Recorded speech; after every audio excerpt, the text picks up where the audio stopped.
Slumpbusters. It's your host, Juju Talk Sports, joined by Drew Hagenbaugh. We are the Slumpbusters. We're here to help you bust that slump heading into your 2021 fantasy football seasons, your fantasy football drafts. We just finished the NFL draft, which means a new rookie class with tons of questions, and we're here to help you sift through all the bullshit. So anyway, Travis Etienne, Najee Harris.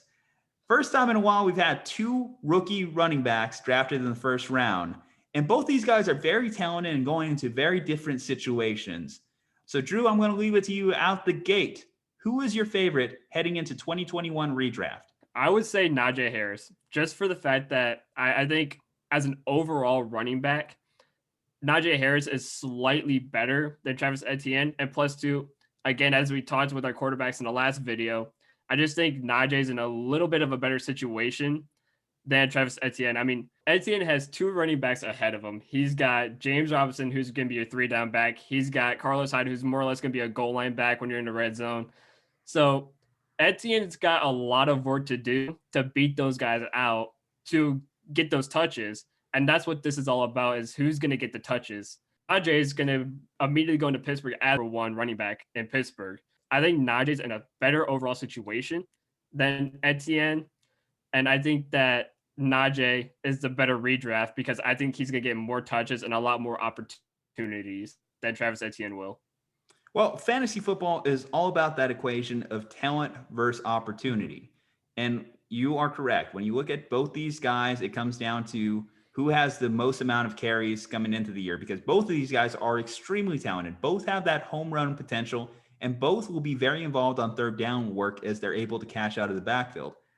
When I look at the Jacksonville backfield with Carlos Hyde, who's going to eat some goal line work, and then I look at James Robinson, who doesn't have that far off of a skill set from Etienne. I think Etienne has more of that a big play ability than James.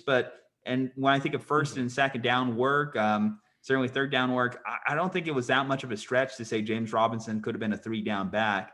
So it's interesting to see the kind of committee that they've brought together. But I think most NFL teams are in a committee situation and don't have a bell cow back. So I'm not going to fault the Jacksonville Jaguars for doing this too much. You just want to keep adding talented pieces to your team. It just hurts from a fantasy football perspective whenever you have a talent like Etienne and he's not just immediately going to be that rookie running back that you want to draft in the first 2 rounds. When it comes to Najee, though, I think he is that type of guy that I could see him going in the second or third round in most standard fantasy leagues and PPR leagues as well. Because frankly, when we think of the Pittsburgh Steelers and we think of what the Steelers want to do, so they had the worst rushing attack in football last year. They were the worst rushing offense in football, and certainly from a fantasy football perspective, you couldn't trust anyone that they were really throwing out there, whether that be Benny Snell or James Conner. Speaking of Benny Snell, he's still back there, but James Conner, he's out. So Najee Harris is going to be pretty much a 3-down back in my mind. I don't see who he's really fighting for carries out there. And even if he's not the most productive, let's say he's not Josh Jacobs from Alabama good his rookie year. He's more similar to a Mark Ingram coming out of college. I think that that's still going to be good enough to be on that flex consideration tier. Ideally, if you're drafting in the first 3 rounds, you want him to be more in your running back 2 spot with potential to even slide up to running back 1. But I think that's given what the Steelers are doing with on their offensive line. We got to remember, too, they lost Villanueva this year. They lost one of the Pouncey brothers. So this is not the same Steelers offensive line that dominated when Le'Veon Bell was there and James Conner was coming out. So I think that does hurt Najee out the gate. But when you look at the pieces around them on offense, too, that can distract from the running game, whether that be Juju Smith-Schuster, Chase Claypool, or whatever you want to say about Ben, he is a Hall of Fame quarterback back there. I think that those pieces around help Najee's value as a rookie. Yeah, no, I wholeheartedly agree. I think it's just who right now in this point in time, who's in a better situation, who's going to get the touches, and who's going to get the workload. Because as of right now, we're looking at Etienne, and at this point, he's basically borderline second, third in the tiers of the running back system in Jacksonville, to whereas Najee is immediately probably just the number 1 go-to guy. As we said earlier, Benny Snell's not going to be the one to get the majority of the touches this season. That's why they drafted Najee in the first round, because, I mean, as of now, how many running backs do we see go in the first round anymore? Not a lot, if any at all, in the last almost decade. Besides, Trent Richardson was an absolute mistake by the Cleveland Browns. But I like you said, Najee is probably the better back to obviously grab in these draft. And he, like you said, he could be, the third round, second, third, fourth in your PPR leagues, standard leagues, whatever you want to draft him in. He could be that higher up running back pick. Now, for me personally, I probably would go like 6 or 7, just for the fact that obviously there's better options out there. But I don't think you're getting him. The running backs are getting drafted. True. I don't think he's falling that far in ADP, but, and that's too. I think maybe you could convince me that Etienne might fall to that round. Which now, would you draft Etienne around 6 or 7? I would. I would, just for the fact that depending on what happens, because obviously James Robinson did have some injuries this past season, and Carlos Hyde is not going to be a majority round back. He's like we said, he's more or less just your goal line power back, or a guy on a short downage who's just going to kind of bulldoze through the middle and just get you the first down. So if anything happens to James Robinson, Etienne immediately just makes that jump, and now his workload goes up. It just skyrockets. So it'd be good to take him before, obviously, the 10th round. So like you said, 6, 7, if he falls to 8, you can get him there too. Just for the fact that if something does happen to James Robinson, he will get that jump and he will get those touches and those carries.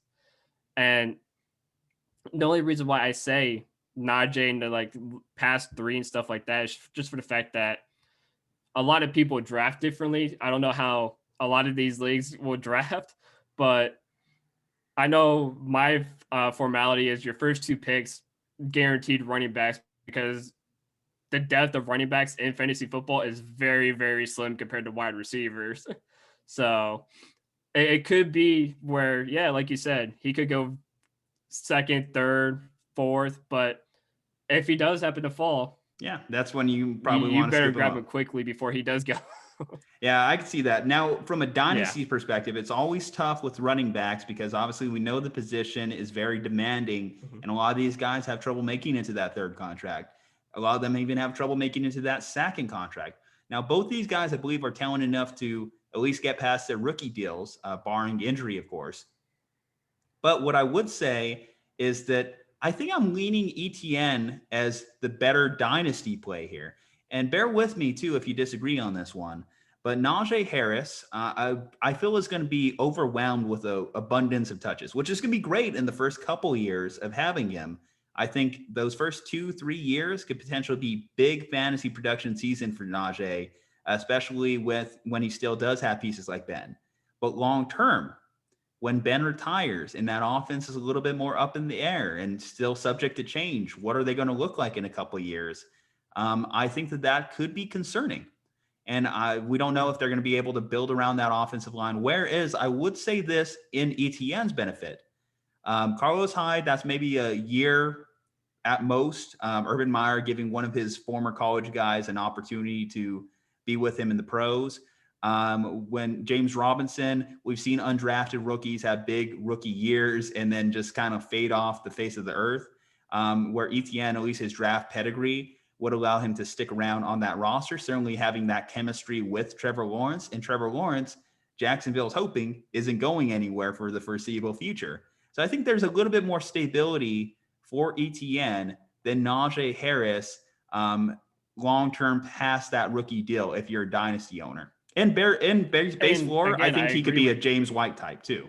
Yeah, and I agree. Like, I truly think that in the long haul, Etienne has the better base. He has the better team. Again, we don't know when Big Ben can retire after this season. And obviously the offensive line is not built to support a running back like Najee Harris, because especially in the AFC North, where a lot of those teams, the Browns, the Ravens, are heavy defensively now, it's easy for Najee Harris to get swallowed up and just get lots of lost downage and stuff like that, compared to where Etienne is a little bit of a more easier division. It's easier for him to build. And like you said, James Robinson, after his undrafted rookie season where he stood out perfectly, could easily just have a fall off the face of the earth. And then we just see Etienne come up and get the workload, and down the road, it's all Travis Etienne because, again, we don't know who the quarterback is going to be for the Pittsburgh Steelers within the next year or two. We don't know if they're going to build that offensive line. You know, I doubt that Mason Rudolph is going to be the starter. I doubt that Joshua Dobbs is going to be the starter up in Pittsburgh. And to be fair, would have been better for Pittsburgh to have grabbed a quarterback in the draft this year. Maybe in the later round, sure, why not? Because I mean, what can hurt? Because you don't know when Big Ben's going to leave. I mean, Big Ben could get injured in the middle of the season and just call it a year in career, and we just have no clue. So, as you said, for Pittsburgh, there's just too many question marks, and that could really affect Najee Harris in the long run, in the long term. Yeah.